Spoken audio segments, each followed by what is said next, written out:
Hey, everybody. Welcome to our regular get together on Fridays to talk about what's new and coming up with lipedema. I'm Leslyn Keith, and I'm the president of the board and director of research for the Lipedema Project. And I'm here with my friend and colleague, Siobhan Huggins. Hi, Siobhan.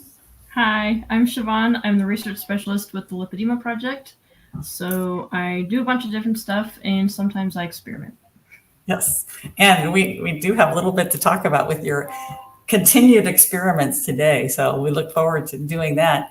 We do have, I would like to ask people, please post things in the comment. We love to have a conversation with you. We love to know where you are in the world. I always like to know what the weather is with you. For me, it's 65 degrees Fahrenheit and partly cloudy, wispy clouds that make it look like it's going to rain, but I'm not sure if it's going to. That's in Southern California. So what is it doing in Boulder, Siobhan? I haven't been outside yet today, but it looks like clear blue skies, and recently it's been pretty chilly. So like in the 50s and 60s, which is always nice. Yes, just the temperature you like. Yes, the exact temperature that I like. And it did rain a couple days ago, which was also nice. It made the like pine and spruce and fir trees smell really good. And we do have Miss Poppy who says greetings from Chile, UK. Okay, well, nice to have you here. So we have just a couple of things to talk about before we talk about Siobhan's great experiment that she's doing. One is we're having this wonderful CSIG coaching special interest group that's happening right now. Sorry, it's too late for you to sign up, but when you hear for another one coming up, you're going to want to sign up because this one is very popular. We have a pretty large and very active group because it's Carrie Reedy, our nutritionist, medical nutritionist from Australia. She's leading this and talking about detox and all kinds of things. Do you know any more details about it, Siobhan, kind of what she's doing in that group? I do not, because I've had my head buried in papers for the past couple months, so I'm not aware of. You've been doing a lot of writing. Yes, you've been doing a lot of writing. Yes. Yeah, but I do know the importance of detox because, I mean, we've talked about it a little bit before, but whenever you're moving lymphatic fluid that's been stagnant for a long time, I mean, the lymphatics are not just about fluid, as you've talked about, but also removing waste from the tissues. So when that starts moving again, then it empties out into the bloodstream, and then your body has to deal with it at that point. So learning how to navigate that, what it looks like, some tips and tricks for what you can do about it is really helpful. It's really cool that we were able to do this. Yeah. How to feel better. So that's an exciting group that's in the process of happening right now. And if you hear about this happening again or any of our other wonderful special interest groups, be sure and sign up because it really sounds like an excellent group. I also have another announcement about a day-long, about 5 or 6 hours, I think on a weekend day, that we're going to be having on December 8th.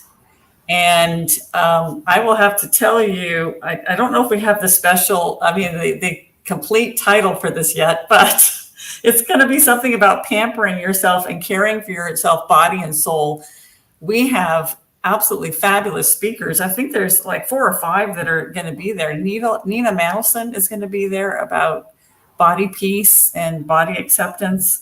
Cindy Beers is going to be there talking about yoga for people with lipedema. Christy King is going to be there. She's a certified lymphedema therapist from the Pacific Northwest. I'm not sure what she's going to be talking about, but it's something new and you're not going to want to miss it. And Hetty Pugh, who's also wonderful, does visualizations and stuff like that. If you were at our recent Heart to Heart, Hetty was there along with all these other people who are also there. So you're going to want to save that date, December 8th. Siobhan, do you know anything about this exciting event? Well, I am familiar with Nina, and I loved her from the first time I saw her speak because I'm the type of person where like the looking into the mirror and saying all the wonderful things about myself just makes me feel kind of narcissistic. So her approach is more developing this healthy relationship with your body, and healthy also means realistic. So just as I'm sometimes sarcastic with my husband or my friends, I can be sarcastic with my body, and that's not bad. It just has to come from a place of love and help contribute towards that and not actually be mean. So I've really appreciated that perspective. And I think that clicks with a lot of people. Like I've talked to some of my friends about it and they were like, you know what? I actually understand where that's coming from. And that's really cool. Mm-hmm. Yes. So I think it's going to be a wonderful day. Keep your eye out for more information about this event, but actually mark it on your calendar so you don't miss it.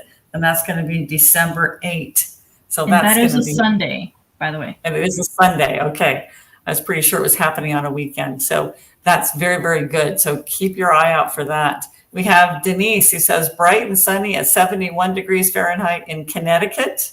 And Dawn is in San Jose, California at 70 degrees there. Okay, so I'm in Southern California. You're up in the Bay Area and it's a little bit warmer for you.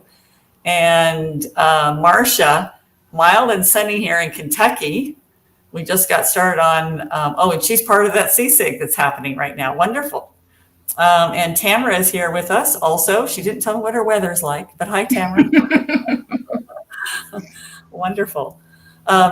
So let's talk about what I really want to hear about here, Siobhan, your experiment that you're doing. Yes. So this is a continuous experiment, which is always fun because as things continue, they develop over time. And the essential protocol of what I'm doing is I'm doing 2 fasts per week, 36 to 48 hours. And then during those fasts, I'm drinking original ketone, which is a ketone bioidentical. So I'll have about 10 to 20 grams of the actual ketone per day. On the fasting days, I don't have any on non-fasting days. And then in between each fast, I have a few days of just returning to a very high-fat diet just because that's what works best for me. And I'm looking at body composition as measured by InBody scan. I'm taking measurements, keeping track of my weight. And I've also gotten blood work done at the very beginning, and then I'll be doing an update on blood work this Monday. So how long is your experiment going to go for? As long as I feel like, because I have figured for a while that I do need to integrate some level of fasting into my routine, even if it's just like once every other week or something, because when I stop fasting completely, even when my diet is really good, I start swelling again, and then I start gaining weight over time. So it's part of a maintenance thing, I think, for me long term. Yes. So this has been, I just wanted to ask you about your macros, because you said a very high fat diet. So what do you think the percentage of your calories are from fat? Probably about 80 to 85%. And so maybe 15 to 20% protein. Yeah, and not very much carb. Like if it's 80% fat, it's probably about 5% carb at most, and then the rest protein. And the level of protein has a floor to it. So for me, it's 1.2 grams per kilo of ideal body weight, which is a actual calculation that you can make. It's not like how much I would like to weigh. But that is based on nitrogen turnover or loss or something like that. It was something that Amber O'Hearn had talked about. And I was like, okay, that sounds smart. Okay. So, and that sounds similar to what I've heard from Steve Finney and Jeff Volek too. Yes, exactly. It's very similar to what they do with Virta. So it's a therapeutic ketogenic diet, not just a regular keto. And that's partially because I'm doing it for mental health reasons, but also because I find it helps me maintain the results of the fasting. So that has been one interesting aspect. So I've completed 3 weeks, and then this upcoming Monday will be the 4th week. And I have continually lost more and more fluid each week because the InBody scan will tell you like your total body water. And Yes. it's like, okay, I expect to lose some water weight because I'm fasting. That's expected. But then the next week it went down again. And then the next week it went down again. So the total amount so far of the first 3 weeks is 4 kilos of water that I've lost, which is about 8.8 pounds of water. Wow. So, and that's not how much weight you've lost. This is just how much in water, that one part in of water. your body composition. Yes, yes. Yes. So I haven't lost a ton of fat yet. So the first week it was only like 0.3 pounds or something like that. And then the next week it was closer to a pound. And then the following week it was 2/3 of a pound. So it's not like a ton of fat loss, but it's steady and gradual, which I like. And it seems like the water getting moved out is just being prioritized, which is like, well, man, how much water do I have in me? I would guess that you're preserving lean mass. And yes. Because InBody also looks at your lean mass. And so how do those numbers look? So the first week I did lose a kilo of lean mass, but I expected that because glycogen stores, so the glucose that you store in your muscle, reads as lean mass on both InBody scans and DEXA. So there's no way around that. You just have to have an idea of what's normal. So I did lose that amount. And then the second week it stayed steady. The third week, I did lose additional lean mass, but it was only in my legs. So I had, and okay, so that needs set up too, because another weird thing happened, which is actually normal for me. The first 2 weeks, I lost fat, like I said, but it was exclusively from my torso. And with lipedema, it's like, yeah, of course. But then the third week, I lost fat exclusively from my legs. Wow. So I have seen that before where I had changed my diet around in November of last year and did that for 6 months. And it was the same thing. I started out losing from my waist, and then eventually, after long and grueling times, I started losing from my hips and thighs. So it seems like the same thing is happening here. And coinciding with that fat loss, the lean mass also went down. So my question is, are there other things that can read as lean mass? Because if it were I'm fasting too much and I'm using muscle to produce glucose during the fast, I would expect it to be whole body, but that's not what happened. It was exclusively in the area where I lost fat. So it's like, okay, I know in some people with lipedema, they can have increased intramuscular fat. Could that read as lean mass? Right. What about fibrotic tissue? Because it's through electrical signals. Could it be something related to that? Yes. I don't know. But well, I do think that the lean mass calculation is, it's not just muscle. It is connective tissue. It probably could be fibrotic tissue. So if you have that, I just wonder that, like, if you have a lot of fibrosis in your fat and you have one number that says you went down in your fat mass, but the fibrosis in your fat, if you lost that, maybe that goes in as a lean mass reduction. Yeah. And did you say you're also measuring, doing body measurements? Yes. Yes. So I'm measuring at the waist, the upper arm, the thighs, the hip, and the stomach at the belly button, because those are 2 different measurements for me. Okay. And again, the first 2 weeks, I went down at the waist, didn't go down anywhere else. Right. And then the third week, I went down a little bit at the waist, but I also, well, the second and third week, I went down a little bit at the hip. And then the third week, I also went down like a 1/4 inch at the thigh, which is not a lot, but it is something, especially if it ends up being a trend. So, well, it seems like there's a correlation between your, especially your fat mass reduction and your measurements, but also maybe also your water reduction and your measurements. Yeah, very interesting. And I've noticed texture changes in my thighs, like in my left thigh especially. I can feel the muscle very, very clearly underneath now, where before it was more of that spongy texture. So far it's working out for me really well. Are you still also seeing your lymphedema therapist, or are you doing exclusively this stuff? I'm doing both. So I was seeing her before I started the experiment for a couple of months with the same routine that we're doing now. So we're doing once every other week. And then in terms of the fibrosis reduction techniques with the machine-assisted cupping and then the scanning tool, it's only in my left leg. So it's much smaller scale than I was doing before.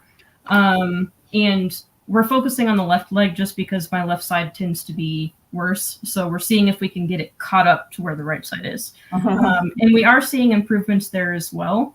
Not a huge difference between the first 2 weeks and beforehand, but I'll be seeing her this Tuesday. So I'm curious to see if there will be any changes given suddenly my legs are responding a little bit more. And I would like to know her take on the texture feel. Hopefully she's not watching this and is not already biased. Yeah, I don't think so. Commented. Yeah, but and I make sure whenever I notice anything, I go in and I just ask for a texture check, and then I ask what her opinion is, and I don't tell her what my opinion is because I want her to be unbiased in what she reports. And sometimes I'll just randomly ask for texture checks just to throw in some red herrings for her. Because otherwise she would assume that every time you ask for one, you have noticed a change. Exactly, so that's good. You're trying to make it as unbiased as possible. Very good. Everybody take note. This is how to do this experiment and take data. It's very good. Yeah, so the other thing that I've been finding pretty interesting is I've been taking my glucose and ketones every morning and then again at 3 to 5 p.m. And essentially what that's doing is I'm checking the nadir, which is the lowest point of ketones, which is in the morning, and then the typical peak, which is in the evening. And I've seen that in the research, and other people just mention that as well. But initially I would have high ketones during the fast, which is like, well, yeah, especially since I'm taking exogenous ketones. So I would be up around like 3 or 4 millimoles during the fast, which is fine. And then during the refeeding, I would usually drop down to around 2, which is still considered high, but I'm, again, on a therapeutic ketogenic diet, so that's what I'm aiming for in the first place. But as the weeks passed, my readings during non-fasting days have actually increased, so they're maintaining from the fasting days. So I'm actually maintaining around 3 to 4 millimoles all day, even during refeed. So I'm maintaining really, really high ketones. And let me tell you, like, my brain is just like, this is so awesome. And I was even like, maybe I should take like a week off. And my brain was just like, no. We're fasting. So, and a couple of questions. One is about your about the exogenous ketones. Just a brief thing in case people listening are not sure what those are. Can you say a little bit about those? Yeah, so ketones are made as a byproduct in the liver when you're burning fat. So it's a metabolic byproduct, but they are also used as energy by the brain and any cells that can't burn fatty acids for fuel. And then they also have a lot of signaling properties. So they've been looked at in terms of lymphedema, in terms of fibrosis within the fat, in terms of obesity, in terms of a gajillion different things, inflammation regulation, like it's a long list. So they have those types of purposes. So because I'm on a ketogenic diet, I'm already producing them. But I have noticed that during fasting, I seem to get even more benefit, even compared to a super high fat diet. So it's like, okay, let's incorporate that in. The reason that I'm adding exogenous ketones in, which is a drinkable form of ketone. So there are a few different forms you can find on the market. The one I'm using is a bioidentical, which means I'm literally drinking ketones. There are some others which are precursors, like there are salts, which is a precursor bound to like sodium, that type of stuff, and then it goes to your liver. You process it and you get ketones as a byproduct. There are also alcohols, which is not like the kind that gets you drunk, but it's a precursor bound to an alcohol. Your liver processes it, you get ketones. And then MCTs as well. So medium chain triglycerides, they go in, processed by, I would assume, the liver, and then you get ketones. So essentially what I'm doing is I'm adding in additional ketones beyond what I can make. And the reason for that is I don't do very well with water fasting. It disrupts my sleep. I get really, really hungry. I just feel really crummy and brain foggy overall. But I found if I can add in external energy, either from fat or ketones are actually working really, really well, then I can get the fasting benefits, but feel normal, or sometimes even like better than normal, especially recently. So yeah, that's what it is. And I'm glad you brought that up, because over the next 2 weeks, I'm actually going to be trying out a different ketone. So I'm going to be using one of the precursors, audacious ketone, which is one of the salts. And I want to see if I get similar benefits from the salts as compared to the bioidentical. And I think that'll be helpful information for people, because the Bioidentical is a newer product that's on the market, which means it's at a smaller scale, which means more expensive. So if the salts also work as well, if anybody else wants to try out fasting that's supplemented with ketones, that may be a good alternative and hopefully get similar results to what I'm currently seeing. So, and since you're using them as part of a fast, during the fasting period, you just combine so far with the bioidenticals that you've been using, you just put that in like a glass of water. You combine it with water, right? Yeah. And I think I've tried it with like a full 8-ounce glass. I only can do about 5 grams. I can't do the full 10-gram dose. What's your ratio when you're using it, the bioidenticals? So I have a big thermos right here, which is about 20 ounces. And then I'll add 10 grams to this, and then I'll sip it over the day of the fast. And then if I need more, I'll just add more to it. So I'll do the same thing with the salts. I'll just fill this up, add a single packet, which is 10 grams of essentially ketones.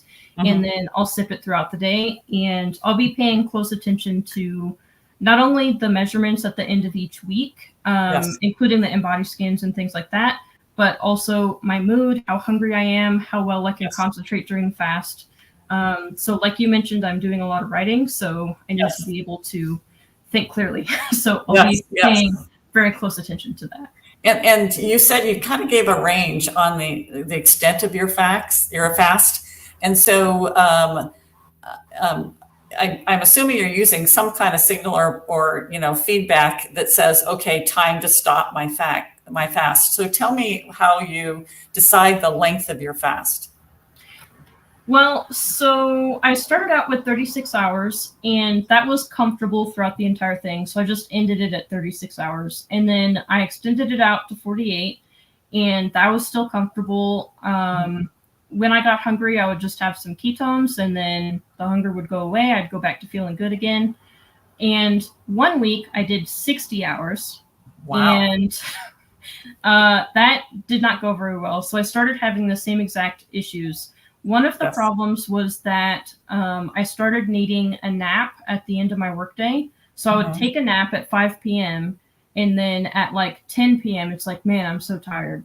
And that was one of the leading indicators when I did a 2-week-long water fast that I shouldn't have done, was disrupted sleep. So I paid very, very close attention to that. Either difficulty getting to sleep, or waking up after like an hour of falling asleep, or needing a nap on top of a full day of sleep. So one of those was showing up, which was a red flag for me.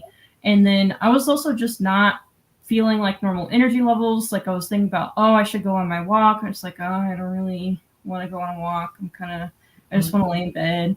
So I walked back from the 60 hours and I stuck to 48 hours where I don't have any of those signs, and I can comfortably do it. And it's just like, that's good enough. I'm sticking there. And I think that's really important for people to know that you may set out to do a certain number of hours, but you need to pay attention to what your body's telling you. And if it says time to end the fast, then time to end the fast. And it's good to know what some of those signals, at least for you, what those signals might be that says it's time to end the fast. Yeah, very good. I think this is exciting. I'm looking forward to hearing about more of your results. Very cool. And I think fasting, not in conjunction with ending your fast with keto, has been tried with lipedema and maybe has not been very successful. Maybe even has been difficult to maintain a fast without having any kind of exogenous ketone. So this is good information that, again, it really only applies to you, but it does give other people something to start with, that maybe this might apply to them, or if they've had similar difficulties with doing a fast and just having a lot of hunger and a lot of lethargy and not doing well after a certain number of hours, then this might be something that people can try. We always recommend, though, that you have some monitoring. If you've never done this type of thing before, you want to have someone looking out for you and making sure that you're safe with it. Yeah, and on that note, I actually have 2 people that I'm regularly talking to. One is also doing a very similar protocol that I am, and we meet up twice a week and we talk about it. And then the other is actually my doctor. So every update I have, every in-body scan, all my blood work, my ketone readings and stuff like that, I send it all to her. And if there's anything where she's suddenly like, okay, I'm getting concerned, like this, blah, blah, blah, then I would be working with her to readjust to make sure that we're all good. But so I'm being monitored by 2 different people, and one of them is a physician. Yes. Yeah, excellent, excellent. And just out of curiosity too, what types of blood markers do you choose to look at? So I am looking at thyroid. So just TSH, mostly just for budget, because I'm going to be testing it at least once a month. So TSH, which has been high on me before. So I want to make sure, just as another marker of potential undereating. And then a lipid panel, again, mostly looking at undereating. And then glyc-A, which is a inflammation and oxidation marker. It's actually looking at glycation of proteins that are made when you are inflamed. So it's a bit more specific than the other one I'm looking at, which is HSCRP, which is an inflammation marker, but it can be elevated for like you sneezed or you worked out that week. So I always like to have it as a double check with glyc-A. And then insulin, of course, just to look at overall metabolic health, and comprehensive metabolic panel, CBC, and free fatty acids as well, because Ben Bickman has talked about insulin to free fatty acid like index of sorts, where higher insulin should be suppressing fatty acids, because that's part of what insulin does, is it suppresses the release of fat from fat cells. So if both of them are high, it might suggest higher adipose insulin resistance. So I added that in, and I think that's pretty much all I got. I'll have to double check because I still need to order it for my blood test on Monday. So I'll be ordering the same things, except I'll be adding in vitamin D, because someone asked me to. Yes. Yeah, well, and we're getting towards the winter months. Like, for instance, you said you haven't been outside yet today. So so it's good to look at, just there is some natural fluctuations that are going to happen seasonally. I mean, it's always good I think it's good to check on that one. Very good. This is exciting, Siobhan. Thanks for doing this, and thanks for reporting on it. We'll probably do another check-in in a couple of weeks. So don't miss our Friday Facebook Lives if you want to hear more about this experiment with Siobhan. Yeah. Tamara did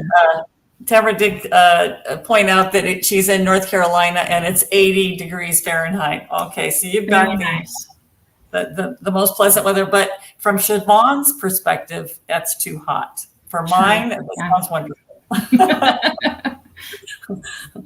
Okay, everybody, I think we're going to be ending right here. It's been wonderful hanging out with you. Siobhan, always great to hear what's happening with you in your life. You always do such interesting things. And we will be back here at the same time next Friday, 4:30 p.m. Eastern. We'll see everybody then. Bye-bye.